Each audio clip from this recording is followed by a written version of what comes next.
শতমুখে যেটা বলছেন সহস্র চেহারা সহস্র মুখ তারা অ্যাপিয়ারই করতে পারছেন অথচ গর্ত থেকে জামিনের আবেদন করছে। সই চলে আসছে গুটি গুটি পায়, জামিনের আবেদন চলে আসছে গুটি গুটি পায়, অডিও মেসেজ চলে আসছে গুটি গুটি পায়, শুধু পুলিশ গুটি গুটি পায় গিয়ে শেখ শাহজাহানকে খুঁজে বার করতে পারছে না। শেখ শাহজাহানকে শুধুমাত্র পুলিশ গুটি গুটি পায় গিয়ে শেখ শাহজাহানকে শুধুমাত্র খুঁজে পাচ্ছে না।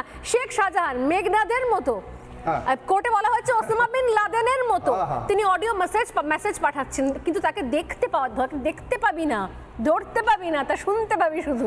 শোনা যাক শেখ শাহজাহান অডিও মেসেজে কি বলেছিলেন। সমস্ত শুভবুদ্ধি সম্পূর্ণ সন্দেশখালী বাসিন্দার কাছে আমার অনুরোধ, আমি শেখ শাহজাহান বলছি, কেউ আমার অঞ্চল সভাপতি যারা আছে, যুব সভাপতি যারা আছে, মহিলা সভানেত্রী যারা আছে, অল অঞ্চলের প্রধান থেকে আরম্ভ করে বুথের সভাপতি, বুথ কর্মী এবং তৃণমূল কংগ্রেসের সৈনিক যারা আছে, প্রত্যেকের কাছে আমার অনুরোধ, এই সব সিবিআই ইডি নিয়ে ভয় পাওয়ার কোনো কারণ নেই। সবাই শুভবুদ্ধি সম্পন্ন মানুষ, তোমরা বুঝতে পারছো এটা একটা ষড়যন্ত্র, রাজনৈতিক ষড়যন্ত্র। ওরা আমাকে দমাতে পারলে মনে করছে সন্দেশখালী তৃণমূল কংগ্রেসটা দুমড়ে যাবে। অতএব ভয় পাওয়ার কিছু নেই। আমার মতো শেখ শাহজাহান হাজারো হাজারো শেখ শাহজাহান আছে।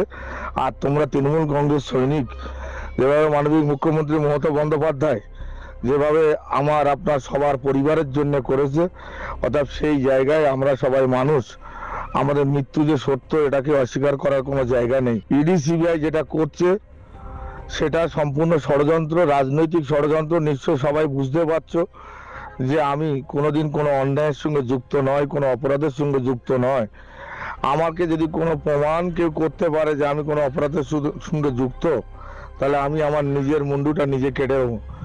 কোনোদিন কোনো মানুষের সামনে মুখ দেখাবো না। আপনারা আস্থা বিশ্বাস রাখুন, আমি কোনো ষড়যন্ত্রের সঙ্গে যুক্ত নেই, কোনোদিন অন্যায় পথে চলিনি, কোনোদিন আশা করি যতদিন বেঁচে থাকবো অন্যায়ের সঙ্গে কোনোদিন আপোষ করব না। অতএব ওরা যে ষড়যন্ত্রকারী চক্রান্ত করছে, এটা যে মিথ্যে ভাঁওতাবাজি সেটা প্রমাণ হবে, একটু সময় লাগবে, কিন্তু আপনারা আস্থা হারাবেন না, মমতা বন্দ্যোপাধ্যায়ের পাশে থাকবেন। এই আহ্বান সমস্ত শুভবুদ্ধি সম্পূর্ণ সন্দেশখালী বাসীর কাছে আমি রাখছি। দেখুন অসাধারণ বার্তা, কোন বিপ্লব করছেন, কোন সংগ্রাম করছেন আমি জানি না, কিন্তু স্বাধীনতা সংগ্রামের কোন বার্তা তিনি দিচ্ছেন যে কাউকে ভয় পাওয়ার কিছু নেই। আমি জানি না যে পরবর্তীকালে ইডি যে গেছে এবং ফিরে এসছে সুস্থ শরীরে, এটাও বিশাল ব্যাপার।